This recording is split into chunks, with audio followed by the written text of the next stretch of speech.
waxaan uga sheekeynay tiimka maraan tagay Soomaaliya waxaan dalbaday sambuus malay ah waxaan ka helin saliidii yaanyuur baa qaylisay waan siiyay yaanyuur badan baa yimid dan dhowr xabo sambuus aan dalbaday wuxuu ugu yiri ninkii maqaayada iska la adeer qurbahaad ka timid goormay qurbuhu in loo naxariisto yaanyuuraha iyo waxa la midka inaan ka barana ay timid aad baad ugu mahadsan tahay daawashada message-kan aad daawatay bilowgiisa waxaan ka codsanayaa inaad dhameystirato haddii uu adiga ku caawiyana aad gaarsiisa dadka kale sidoo u caawiyo subscribe our channel-keena si aan u noqono ummad baraarugsan una baraarujisa bulshadeeda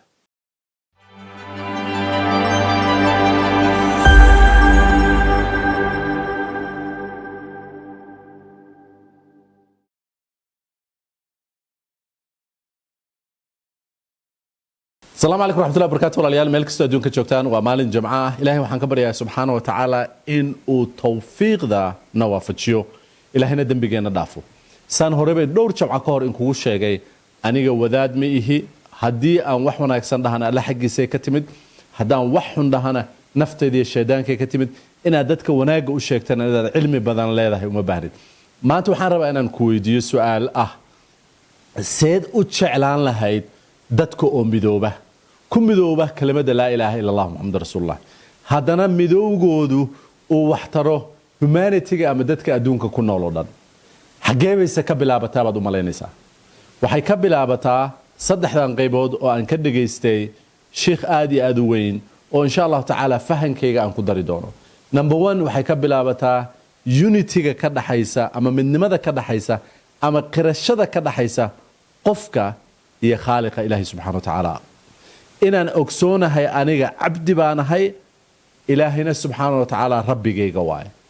marka midaas ay adag tahay oo ay fiican tahay oo ay wasaq ka dhowrsan tahay oo ay didabada u aasan tahay oo ay wasaqdeedu mar walba dhaqid u baahan tahay sida weysada qofka u dhaqdo waxa sahlanaanaya qofku inuu noqdo qof humble ah oo dadka kale muslimkaana la unit gareeya adduunka dhan ama dadka dhanna u noqda qof baari ah laakiin in badan oo anigu aan ka mid ahay oo anigu aan ugu horeeyo midaas waxay u baahan tahay in la brush gareeyo oo wasaqda laga qaado tusaale ahaan inaad iigadaada iyo isla weynidaada iyo dadka kuu gafay aad u dulqaadato adigoo og inaad qaarkood ka aarsan karto in dadka xumaanta sameeya aadan xumaantooda fiirin wanaagooda fiiriso in aad midnimada ka shaqeyso in aysan kula weynaanin qofka adiga aad tahay in booska aad joogto aadan exercise garinin ability-giisa in dadka caqligooda iyo midnimadooda iyo unity-gooda aad ka shaqeyso waxay u baahan tahay in qalbigaagu uu ku xiran yahay Allah subhanahu wa ta'ala sidii Abu Bakar ba uu Allah subhanahu wa ta'ala ugu xirnaa qisada nabiyullaahi Muhammad sallallahu alayhi wasallam iyo xaaskiisa hooyadan Aisha ku dhacday oo Abu Bakar taabatay oo in Abu Bakar uu gaaro inuu dhaho qofkan ma quudinayo taabatay muxuu Abu Bakar ka sameeyay wuxuu ka sameeyay inuu Allah subhanahu wa ta'ala arrinkiisa qaatay suuratu nuur suurada 4 aayada 22 Allah subhanahu wa ta'ala uu ka leeyahay miyina jeclayn in Allah inina xariisto subhanahu wa ta'ala macnaheeda qofkii xumaan ku dhibay ama qalad ku dhibay in aadan fiirfiirin in aad alla dartiis u sideysa xataa adoo ka aarsan kara iska daa inaad quluubtaada ku celceliso ama hadalkeeda aad ku hayso in badan oo anaga naga mid ah ama ganacsato ha ahaato ama leaders ama maaragtay ha ahaato ama culimo ha ahaato ujeedada keenaysa markay dadku isku dhacaan in la kala tago waa macnaha keenta waay qofku inuu asagu isla weynaado ama asagu u arko inuu yahay mid maaragtay qofka kale aan u dulqaadan karin ama aanan u lahayn inuu maaragtay midnimada ka arko ama laga yaabo anagoo 9 things ku midaysan halka xabo oo na kala geynaysa inaan aad u boomboonino macnaheedana ay tahay wasaq gudaha ka jirto aan aaminsanayn ama aan si fiican u clear gareynin ahayn waxaan ummadda ula midoobayaa ama ummadda midnimadeeda uga shaqeynayaa in Allah subhanahu wa ta'ala aniga ay cafiyo in Allah subhanahu wa ta'ala uu jannadiisa igeeyo in Allah subhanahu wa ta'ala dartiisa aan u sameeyo oo aysan aniga teeda ila weynaan in badan oo aniga aan ka mid ahayna dadka waxa la weyn ama u ah masaa'ibta ugu badan sida sheekhu sheegay arintaas ayada waxaad arkaysaa ganacsi dad wada lahaa ama wada yeelan jiray ay the same ganacsi leeyihiin ayagoo dukaamadooda isku dhow yihiin ama businessadooda isku dhow yahay laakiin waxa isku keenay ay tahay laba waxyaalood in dulumka markii hore aanan loo magacdayin oo aanan la kala qorin sida aayadda qur-aanka ugu dheer oo waxa dadka isku keenaysa iyo agreementiga iyo waxa kala saaraysa ay kala caddahay haddii qof u gafo inuu qofka kale u dulqaato oo dulqaadkuna micnaheeda ahayn inaan qofka lagu tuman in midnimadu ay ka muhiimsan tahay individualska and that's aad u arkaysa awooddeena siyaabo badan inay u kala tagsan tahay isteedyada qaarkood masaajidu waxay isku jiraan meelo aan aad u kala fogeyn laakiin waxaa keenay masaa'ibta noocaas oo kale ah kala duwanaansho ka imaanaya leaderska laakiin aan ka imaanaynin maybe baahi loo qabo xaggana in laga bixiyo mortgage halkaana in mortgage laga bixiyo ganacsigu waa saas qoysasku waa saas in badanaa saas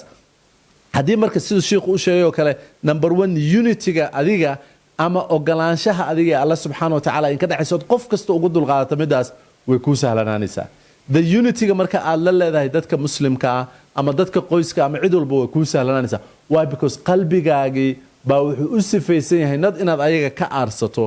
bad inaad ugu midowdo ama ugu dulqaadato adiga iyo relationshipka alla subxaana wa tacaala in ka dhexaysa ama unitka in ka dhexeeya adiga alla subxaana wa tacaala aad ogsoon tahay allana inuu rabbigaa yahay adna aad addoonkiisa tahay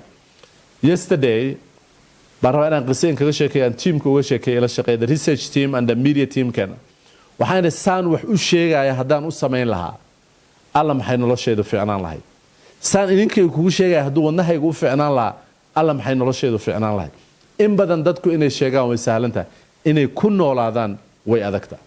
easy bay kugu noqonaysaa dadka muslimka oo dhan oo masaajidkooda tukataan inaad u jeclaato saad u jeclaan lahayd in alla kuu jeclaado oo alla kuu cafiyo subxana wa tacaala and the same humanity ama dadka waxa nool oo dhan na aad u jeclaato sidaas humanityga markaad dhahdo maanta annagaa adduunka tuugsana roob la-aan hadday dhacdo dadku maxay dhahaan adduunka ha naga soo gaaro maxay le relationshipka koobaad ama unityga koobaad baan clear ahayn waxaan uga sheekeynaya tiimka maraan tegay soomaaliya baan waxaan dalbaday sambuus malay ah waxaan ka helin saliidii yaanyuur baa qaylisay waan siiyey yaanyuuro badan baa yimid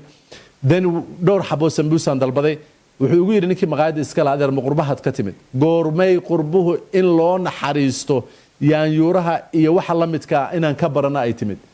miyaysan ahayn nebiyullaahi maxamed sala allahu caleyh wasalam ciddii u soo dacwootay ratigii qofka uu ku abuse gareeyey miyaysan ahayn alla subxaana wa tacaala geedaha la jaraayo ama waxa nool in loo naxariisto wuxuu nebiyullaahi maxamed sala allahu aleyh wasalam aan madiino alla uu ku baray iyo marka la jari kara iyo marka ay muhiimadda tahay goormay noqotay westernka qofka uu ka yimid inuu ka naxariis badan yahay islamic world qofka ku nool goormay noqotay inaad noqoto markii roob la-aan ay dhacdo inaad dhahdo adduunka hana soo gaara saasaa noqoto because xirnaanshaha koobaad baan clear ahayn wasaq u baahan in laga dhaqo oo ka bilaabata me aniga iga bilaabata adiga maaha it's me waxa inta la hadlayo aniga iga bilaabata waxaan alla ka baryayaa subxaana wa tacaala in that unity ama relationshipkaas aan u baahanaa inaan fahno individually inuu qof walba u baahan yahay inuu maradiisa dhaqdo ilaahay ka baryo subxaana wa tacala inuu qalbigiisa dhaqo fahmo midnimadeenu inay muhiim u tahay horta number one submissionka ama ogolaanshaha inaan heerka ugu sarraysa u gaarno oo exampleka uu noo ahaa abubakr sadiiq iyo dadkii fiicnaa waana easy inaan tilmaano isn't easy for me inaan farta fiiqo but is a difficult for me inaan aniga sameeyo and I'm sure dad badan bay saas ku taha marka ilaahay aa noo sahla subxaana wa tacaala si aan u gaarno weel weyn ama wax weyn inaan adduunkan ka qabanno midnimana ku xiran iyo kala duwanaanshuhu dadku inay u midoobaan oo ay tahay tafraaruqu inuusan qofku waxba ku qaban karin midnimada inuu wax ku qaban karo midnimaduna ay ka bilaabato midnimada adiga iyo alla in ka dhaxaysa ogolaanshaha dulqaadka iyo dhammaantoodna uu halkaa ka imaado because inaad ogsoon tahay rajadu dadka maaha waxaad u qabata maaha waxay kuu sameeyaan maaha oo waxaad alla ka rajaynaysa subxaana wa tacaala adduunkana mas-uuliyaddiisii iyo weelkiisii aad buuxiso hadday xawayaan tahay hadday geed tahay hadday qashin tahay hadday qof tahay muslim ama gaalba cidduu doona ahaadee asalaamu calaykum waraxmatullahi wabarakaatu